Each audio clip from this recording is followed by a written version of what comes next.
Nos últimos meses, surgiu um vírus novo, contra o qual não temos imunidade. Não há motivo para pânico. Diante do avanço do coronavírus em muitos países, a Organização Mundial de Saúde classificou a situação atual como pandemia. Não descumpro qualquer orientação sanitária por parte do senhor ministro da Saúde. Estive ao lado do povo, sabendo dos riscos que eu corria. Algumas poucas autoridades estaduais e municipais devem abandonar o conceito de terra arrasada, a proibição de transportes, o fechamento de comércio e o confinamento em massa.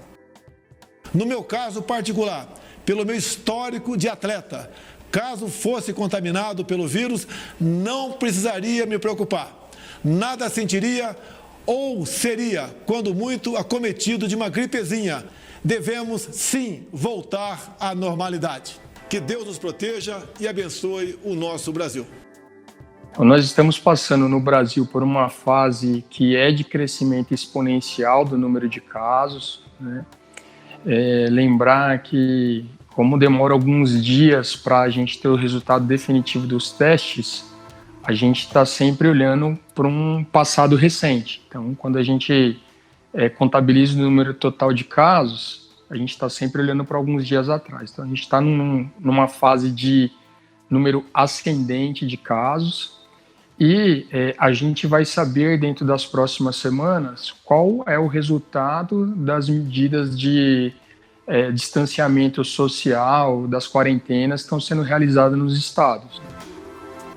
É difícil a gente estabelecer um prognóstico até quando vai durar essa crise. A gente pode dizer que a gente está no começo e a gente ainda está numa fase de crescimento exponencial.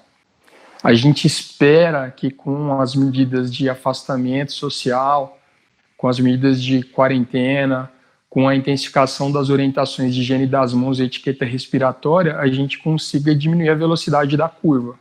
Mas isso só os próximos dias vão nos dizer. A gente está passando por uma fase de pandemia, classificada pela Organização Mundial de Saúde. Nesses termos, a gente entende que a gente não pode impedir que o vírus circule. Então, as medidas que a gente toma são medidas para mitigar o avanço da epidemia. Isso pode acontecer de uma maneira mais rápida, com um grande número de casos num tempo relativamente curto. E se a gente tiver um número muito grande de casos em tempo relativamente curto, isso pode extrapolar a capacidade do sistema de saúde de atender. Se a gente conseguir desacelerar o número de novos casos e conseguir distribuir melhor no tempo, a gente tem uma chance maior de não extrapolar a capacidade do SUS de atender.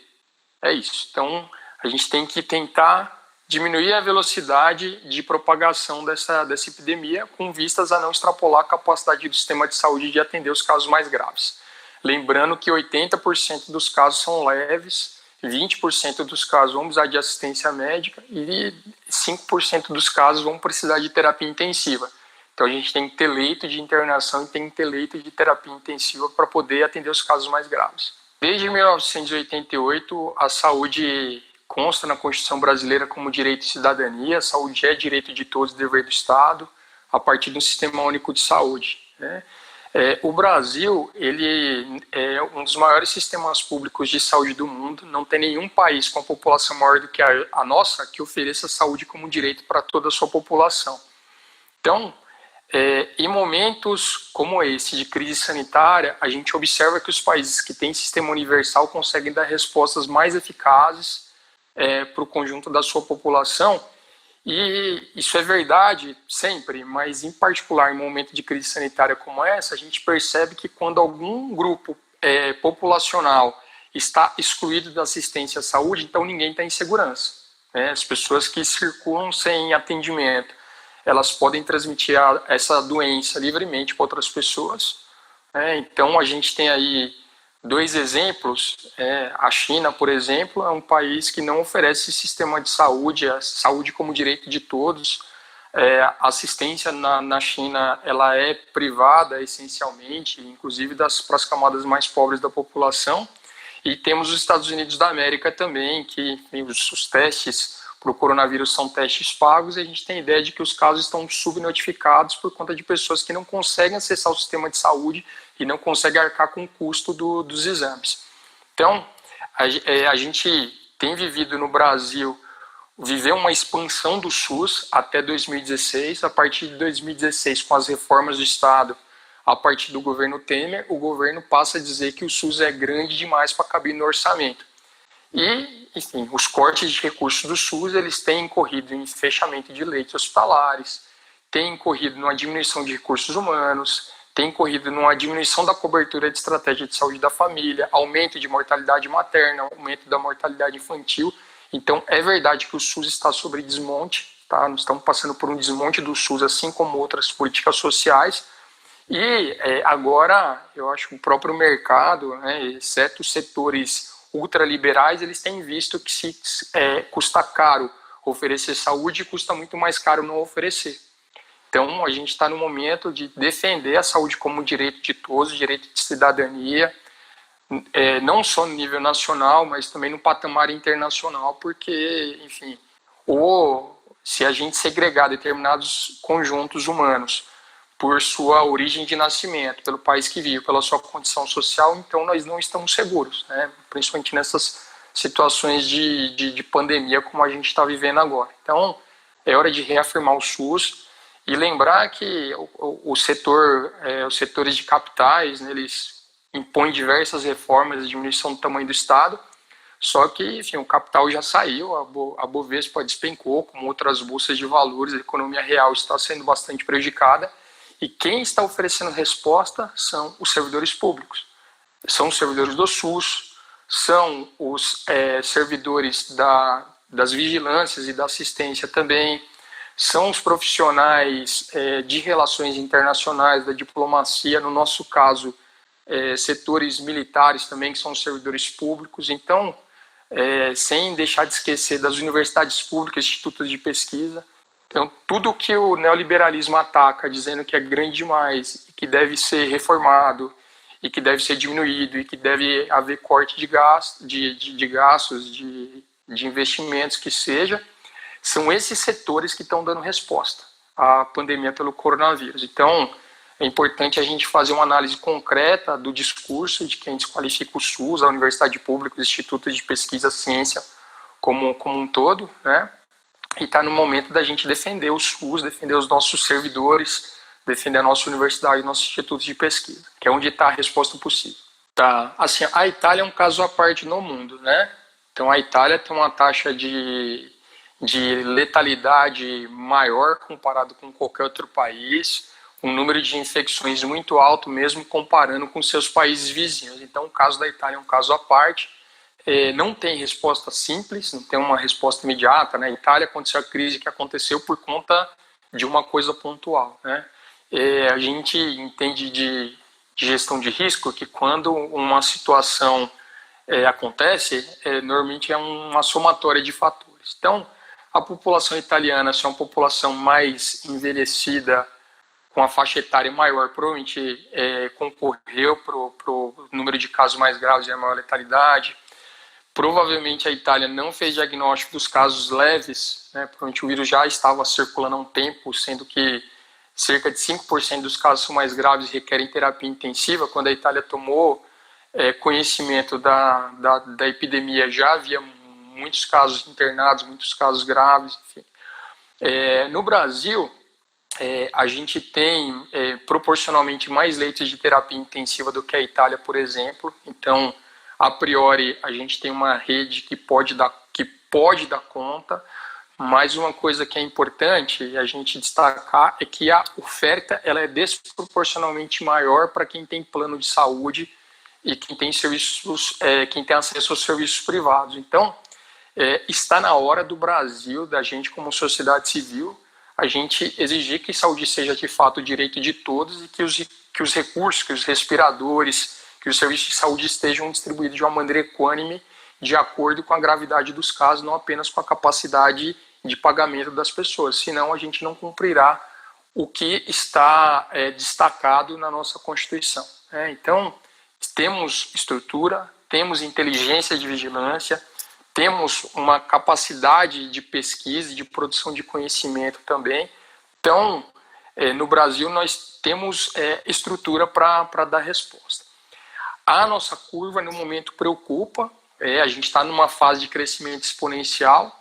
No Brasil, lembrar que assim, o presidente Bolsonaro tem um papel lamentável em relação à condução da crise do coronavírus. Ele trata a pandemia como uma coisa menor, ele inclusive incentiva os seus seguidores a terem medidas irresponsáveis, ele atrapalha até os setores técnicos do seu governo que tem tentado orientar a população. A partir disso, parece que os governos do estado estão lidando com maior responsabilidade. Então, nós vamos ver no Brasil essas medidas de afastamento social elas aconteceram mais cedo do que na Itália, por exemplo. Qual vai ser o impacto dessas medidas, a gente vai descobrir nas próximas semanas. Tá? Então, essa confusão, principalmente a partir da figura do presidente da República, é lamentável. Acho que nenhum líder internacional está lidando de uma maneira tão desqualificada como o presidente Bolsonaro. Mas lembrar que o SUS é política de Estado, que nós temos servidores de carreira qualificados que estão para tentar segurar. E a gente tem uma comunidade médica também que tem um patamar de formação qualificado comparado com padrões internacionais. Então, temos condições de responder, apesar de uma postura absolutamente irresponsável por parte do presidente Bolsonaro, igualmente irresponsável por parte de setores do empresariado que o apoiam, né? A gente tem que ter uma resposta como sociedade civil e, na minha impressão, a maior parte da população entendeu que tem que observar as autoridades sanitárias e o que a ciência fala, né? Então, a posição do presidente Bolsonaro é uma posição que precisa ser vencida durante o decorrer do enfrentamento dessa crise. Em primeiro lugar, se tiver com sintoma respiratório, pessoas com síndrome gripal, independente de estar confirmado coronavírus ou não, deve se afastar dos seus trabalhos, deve ficar em isolamento em casa, ok? Então, isso independe de anuência do empresário, acho que deve procurar, ser afastado a partir dos serviços de saúde e não deve circular ninguém com síndrome gripal, independente de ter confirmado o coronavírus. Okay? Segundo lugar, os profissionais, notadamente os profissionais de saúde, têm que usar seus equipamentos de proteção individual, seus EPIs.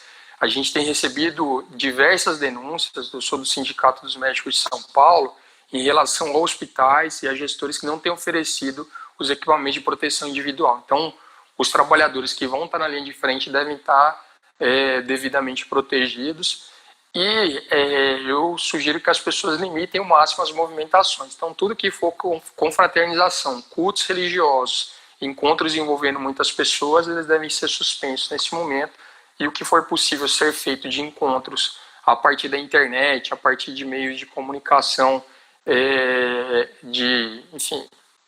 aplicativos de comunicação, ser preferível ao invés das pessoas circularem e principalmente as pessoas que têm maior risco de doença grave. Lembrando que a maior parte das pessoas, cerca de 80% das pessoas vão ter doenças leves, só que as pessoas mais velhas, particularmente que têm doenças cardíacas e pulmonares, elas têm um risco maior. Nessa população, a chance de morrer, a letalidade, pode passar de 15%. Então, a gente tem que ter cuidado, principalmente com essas pessoas, as pessoas com mais de 60 anos e com o que a gente chama de comorbidades, com doenças pulmonares, cardíacas, imunodepressão, elas devem ficar em casa e circular o mínimo possível. O método de testagem da Coreia do Sul foi muito eficaz para controlar a epidemia lá. O último número que eu tenho são 270 mil testes que já foram realizados naquela população. Nenhum país do mundo conseguiu fazer nada parecido com o que a Coreia do Sul realizou e lá foi bastante eficaz. Aqui no Brasil, hoje, a capacidade que tem instalada é para fazer o diagnóstico dos casos graves, que vão ficar internados, e os profissionais de saúde também para evitar que transmitam para as demais pessoas. Isso pode mudar a partir da disponibilidade de testes. Agora, o que é fundamental é que as pessoas não circulem. Se a pessoa, independente de ter feito o teste ou não, se ela ficar em casa, a priori, por até 14 dias, né, com síndrome gripal, se ela ficar em casa e não circular, a chance dela transmitir vai ser muito baixa. Próxima coisa é que as pessoas com sintomas leves não devem procurar o hospital, tá? Devem procurar, se não tiver com falta de ar, tiver com febre, dor no corpo, um pouco de tosse, desconforto na garganta, deve procurar as unidades básicas de saúde, as AMAs ou os serviços de atenção primária dos seus municípios. E os hospitais devem ser reservados, de fato, para os casos graves. O que delimita a gravidade é o desconforto respiratório. Então, as pessoas com muita falta de ar precisam de oxigênio suplementar, são as pessoas que vão precisar de hospital. Tem alguns medicamentos que estão sendo testados que têm potencial em laboratório contra o coronavírus, a cloroquina é uma delas. Aconteceu na semana passada que foi divulgado um estudo francês que foi divulgado por setores da imprensa internacional como a cura do coronavírus. Basicamente, eles reuniram 42 pacientes no ensaio clínico muito pequeno, dos quais 36 concluíram o estudo, e 6 pacientes desses que usaram cloroquina com azitromicina não tinham um vírus identificado depois de 6 dias. É um estudo que é muito pequeno, tem muitas falhas metodológicas e não dá para concluir que a cloroquina seja de fato um tratamento eficaz. Então, tem estudos clínicos no mundo acontecendo, a gente vai ter resposta. Eu espero que a cloroquina ou outros medicamentos acessíveis, eles de fato sejam comprovados, mas tem que avaliar a segurança também. Cloroquina pode dar anemia hemolítica, pode dar lesão no nervo óptico, pode causar cegueira.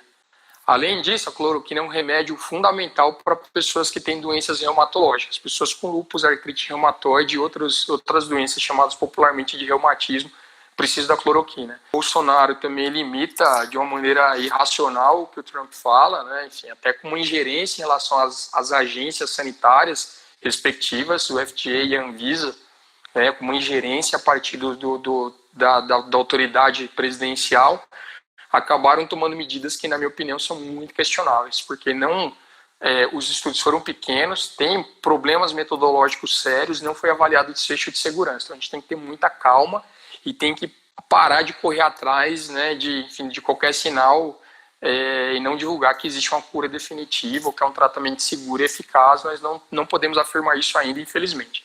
Espero que em breve a gente possa afirmar. Mas a conduta do Trump e do Bolsonaro é uma conduta de pessoas irresponsáveis, né, que não têm tratado com a complexidade que o tema merece, né, de uma maneira, anticientífica e antipopular. A vacina da gripe protege contra o vírus de influenza, não protege contra o coronavírus, só que é verdade que vai ter menos pessoas circulando com síndrome gripal, por isso houve uma antecipação da campanha da gripe que eu acho que é justificável por parte das autoridades sanitárias, ok? Então, evitar que tenha uma sobreposição de casos. A vacina não protege contra o coronavírus, mas vai ter um número menor de pessoas circulando com síndrome gripal e talvez a assistência para as pessoas com coronavírus possa ser melhor distribuída nessas condições. Entendido? Mas eu quero lembrar o que é que funciona para evitar o coronavírus e outros vírus respiratórios em geral. Higiene das mãos funciona muito, então tem que lavar a mão sempre. O álcool gel já sumiu nas farmácias, mas água e sabão funciona igual, então tem que lavar as mãos, todas as superfícies de 40 a 60 segundos com água e sabão, ou de 20 a 30 segundos com álcool 70% se encontrar o álcool, entendido? Então, higiene das mãos funciona, etiqueta da tosse, etiqueta respiratória, então se tossir no ambiente público, espirrar, cobrir a boca com a região do cotovelo, se usar um lenço, descartar o lenço e fazer a higiene das mãos logo depois. Sintomáticos devem ser afastados e as medidas que diminuam o fluxo de pessoas no geral devem ser observadas. Essas medidas elas são eficazes, inclusive, por coronavírus. E a vacina contra a influenza vai ter impacto contra a influenza e pode ter algum impacto em relação à diminuição de síndromes respiratórias, né? A gente vai saber melhor quando a gente for apurar no futuro, mas me parece uma medida coerente por parte das autoridades sanitárias e que é embasada, não é uma medida aleatória. Primeira coisa, não mandem fake news, por favor, isso atrapalha demais o nosso trabalho. Quando você receber no WhatsApp dizendo que tem uma coisa fantástica que está sendo escondida de todo mundo e só aquele grupo que você está recebendo em primeira mão, é fake news. Se falar de um chá milagroso, é fake news. Se falar de uma vitamina, um polivitamínico, enfim, por aí vai, também é fake. Não passem para frente, por favor. E prestem atenção sempre nas referências e olhem para as autoridades sanitárias, tá? não confundam o SUS com o bolsonarismo, tá? Isso é importante. O SUS é política de Estado, tem gente competente trabalhando em todos os níveis, né? E a gente tem que defender o SUS, defender a nossa política de Estado nesse momento, tá? Então, vamos junto, com uma força da sociedade civil, procurar respostas e nós vamos superar essa crise, espero que de uma maneira com o menor dano possível, né? Mas vai depender da sociedade civil, já que, enfim, a partir da presidência e de setores empresariais que dão suporte, né, a gente tem, enfim, declarações infelizes, né, de pessoas, por exemplo, líderes religiosos que se recusam a cancelar os seus cultos, ou de empresário, né, que já declarou que se morrer 7, 8 mil pessoas, tudo bem, que não pode, a gente tem que evitar um maior impacto econômico. Eu acho que as pessoas estão mostrando as suas caras e a gente tem que mostrar a nossa também, que é em defesa dos direitos humanos, da saúde como direito de todos, fortalecer o SUS e passar as melhores informações que têm um lastro científico.